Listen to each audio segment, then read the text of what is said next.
Hey loves, Rocky Callen here, book coach, and I am interviewing the gorgeous, the awesome, the badass Sarah Fox, writer and editor, and I am pulling her into our little sphere, our bleeding tribe, because she is truly masterful at what she does. She's a phenomenal editor, and I know that so many people have questions around finding an editor, the importance of editing, and ways that they can actually go into the self-editing process before they hand it off to somebody.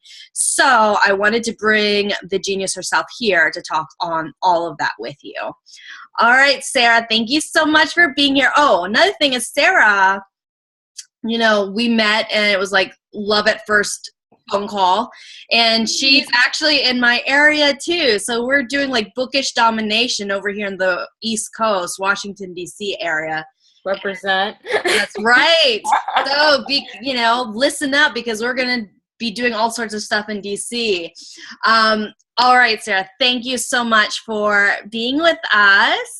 Thank you for having me. I feel like your tribe is like the Yeah Sisterhood or the Sister of the Traveling Pants. So I'm glad to be with all these cool people with cool, like, headdresses, I imagine, or pants that just magically fit us all. Oh my God, I love that. That's so how I feel. It's like the bookish sisterhood, right? So I want to first talk, we both go to love conferences. We both are very familiar with this industry. And I know we both have gotten that cringe moment where a book is not edited well, or people think that they don't need an editor. Please tell us why that is not true and how important editing is. Editing is so important. I don't know if anyone has been on Amazon.com. Just look for 1-star reviews for some books, and often it's just because someone will say, I couldn't get past the grammar, it was so distracting, it was a cool concept. That's a classic one. Or the premise seemed good, but the execution was terrible. So that often happens because the writing's not clear. Or even just another set of eyes from a developmental level saying, hey, there's inconsistencies with your character. And editing is more than like grammar and typos, which are important to catch because it can be super embarrassing. You don't want to walk out with like toothpaste on your shirt. So you don't want to, it's like doing that with your book. You don't want to like have that embarrassing 17 magazine. I wrote my embarrassing moment was when my book came out and there's 50 typos in it to their embarrassing moments column. So it's kind of like you don't want that. You just want another set of eyes to make sure like there's no plot holes, the characters are consistent if it's nonfiction, you're not using jargon other people don't understand, like what is that word? Like coaching world, you might use the same word over and over again, but someone from the outside will be like, what does that mean? Like, what do you mean by authenticity in this concept? Even like what words might have different meanings to different people. So it's good just to get that other set of eyes to get that perspective. Absolutely. I feel like, and I'm going to ask you this question in a second about the different kinds of editing that exist, because a lot of people just aren't familiar, and that's a common question I get.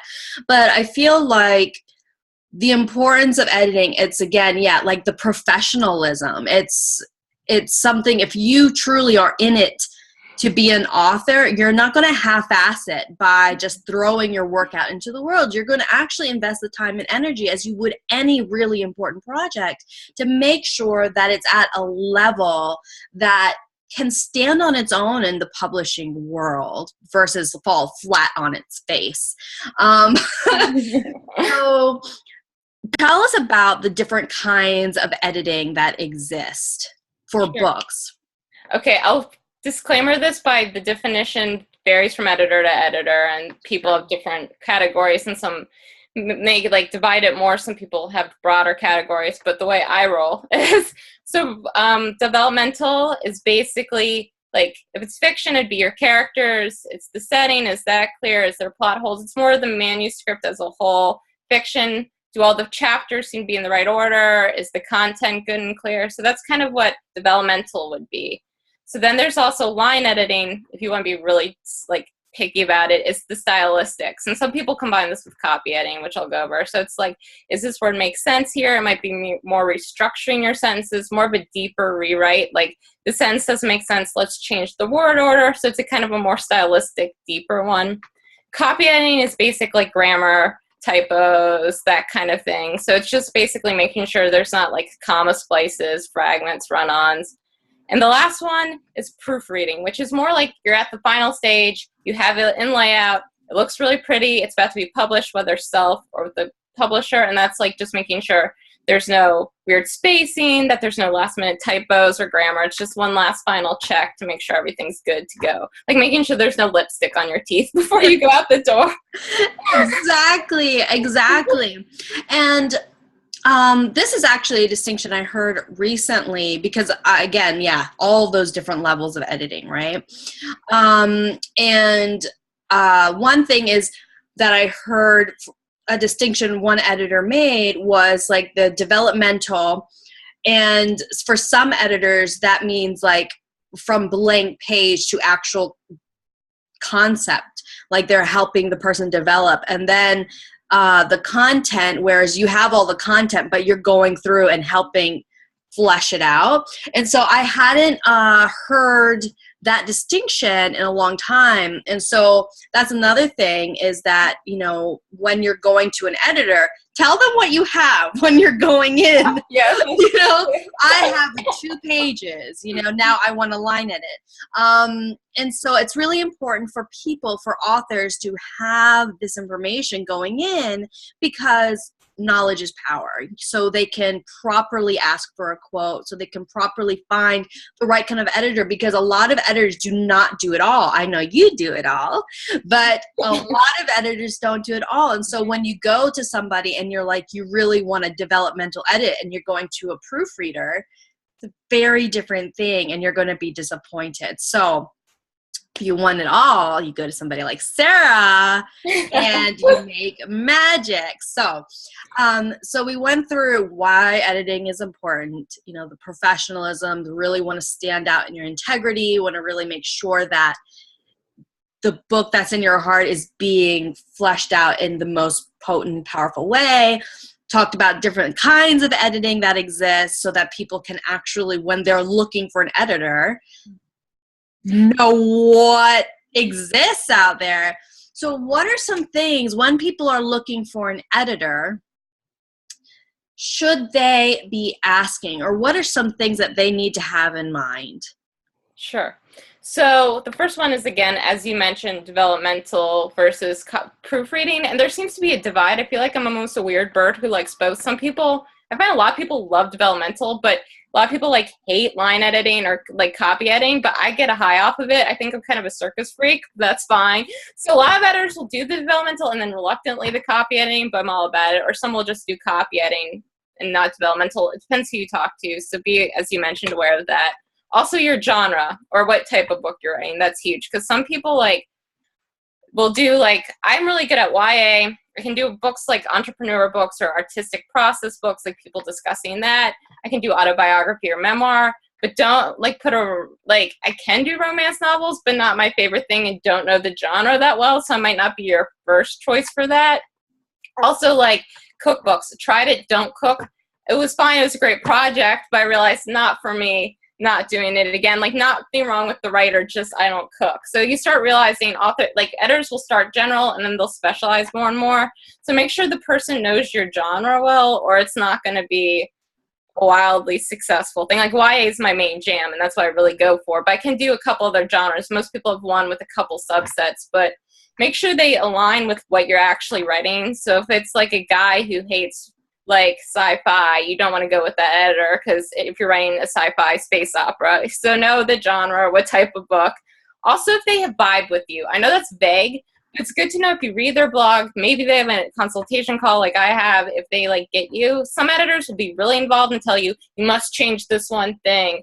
Right now, you have to change it. Your voice, I don't like how you have this one element. Like I have a book I published with someone who was all lowercase letters, and he was like, it's poetic, it's an artistic process. I'm like, if that's your style, go for it. I'm more like live and let live. But other people will be like, you must change this, adjust your voice accordingly. And if you want that, that's great. Or if you want someone who will still honor your voice, go with that editor. So there's kind of a range of involvement editors have, or give you agency in your choice. So look for that too. And just a general vibe. And if they seem like someone pleasant to work with as a whole, if your personalities align, because if they don't, it can be a nightmare for either party. Absolutely. Absolutely. I've heard, because I've been on both sides of the fence, right? Because I've been an author and I've had editors, and then I've been an editor and I've worked with authors. And so, and I hang and chill with other authors and editors, just like this whole bookish world. And so you hear sad stories on all sides, and it could have been avoided with really listening to your intuition and really communicating your desires. And I think that, like, all of the things that you just said would eliminate so many of the reasons why there isn't the best pairing between author and editor. If you really just lean into those things, then you would find your soulmate match. Because one thing is, once most of my friends, my author friends, once they find their editor, like, that's their editor. It's true. There is like loyalty. There is like, almost jealousy. Is like, oh, why are you using my editor? It's like, of course, together we rise, but then there's a little bit of, she's mine. But it's awesome because it's like that soulmate client. It's a soulmate editor. It's a soulmate mentor, right? So I think that that's really, really important. Tell me about your process with your clients and what that looks like, so people can get the behind the scenes view of, once you're working with an editor, how that rolls out. Okay, sure. Well, first of all, before we work together, I like doing a 15-minute consult call just to know, again, are we working well together? And it's nothing personal on either side, just making sure, like, some people are meant to be soulmates, others are not, and just making sure that we have a good vibe and that you like me and that I think I can help you out, because it's horrible to go into something and know, like, halfway through it's not a good match.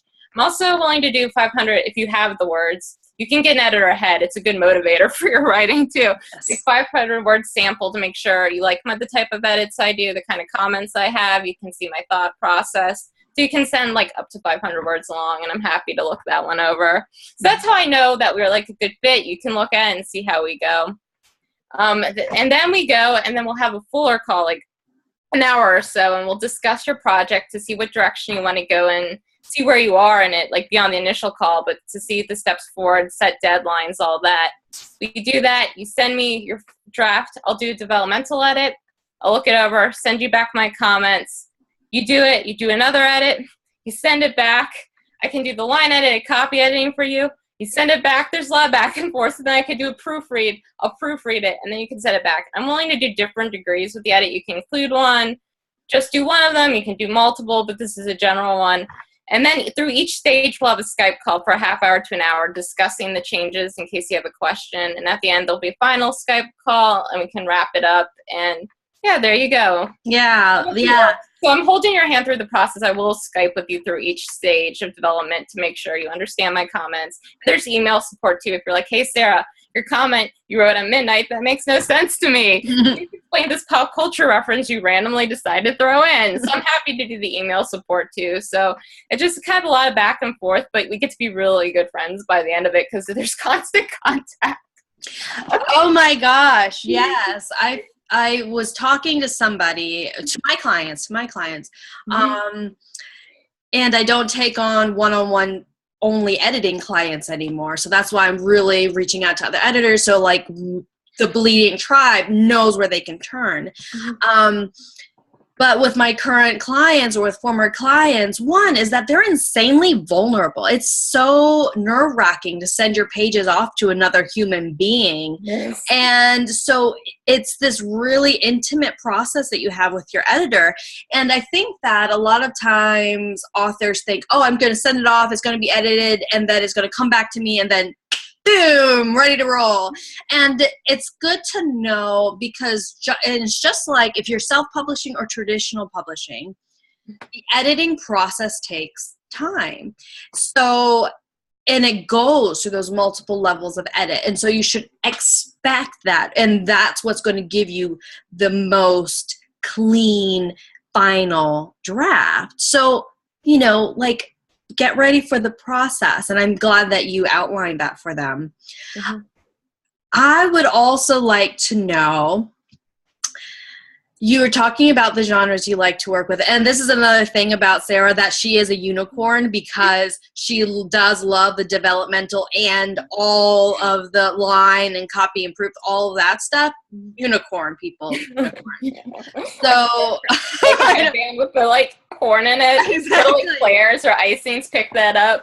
I know, right? We should go through DC with the unicorn like things just walking around. Prepare for some silly videos, you guys. Oh, I'm excited. I'm gonna really buy these now. You realize I'm going on Amazon. Oh my gosh, one day we have to have like a Bleeding Tribe event, and it's like unicorn cross for all. I feel like I should give a shout out to Gina Shingle. Is that how you say her first name? I believe is it Gina?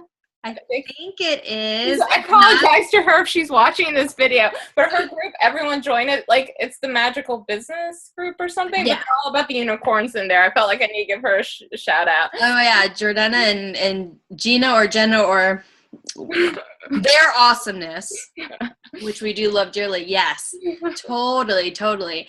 And so, okay. So we've gone through the importance of editing, we've gone through different types of editing, and then questions to ask your editor, and then the behind the scenes process of what it looks like to work with an editor. So here's my question to you. What else would you want an author to know, whether it be about the writing process at all or with working with an editor, anything under the bookish sun would you like to impart to our dear authors? Okay, there's several things. First of all, editors are not scary, or at least the good ones aren't. Like, we're your friend. We're not gonna be like that red ink where you're like, you're horrible, or the scene in the Christmas Story where she's like criticizing everyone's work, like throwing in piles. We're not like that. We're all on your side. We're really nice, and we can have a sense of humor, so don't be scared of an editor, and don't feel the need. I had someone tell me they felt like they need to, like, when the maids come or the help, you have to, like, wash your house down. Like, do a read-through before you send it, just for everyone's sanity. But, like, other than that, don't obsess. Like, do I have to check my grammar 1,000 times? Because why else would you hire us? Like, take the pressure, and it helps you with your internal editor. I know, to know that, like, someone else is editing this, so you don't have to be, as you're typing, like, I need to change this right now. It helps you go through the process faster. And you can hire before you've even written anything. Like, as you know, Rocky, with yours, having an editor is a great pressure to get something done, not in a bad way, but like a good motivator to get it done by that deadline. You better get that book done because someone's waiting on it. Mm-hmm. So yeah, that's what I tell people. I love it. And it's true. I actually, with people in the tribe and people elsewhere, people say, I'm really struggling to write. I'm like, well, pay an editor, set a deadline, and then once the clock starts ticking, then you'll get your shit handled. So, I talk about how I wrote my last novel in 8 days. And what happened was I procrastinated because it was a very emotional book for me. And so I just kept pushing it aside.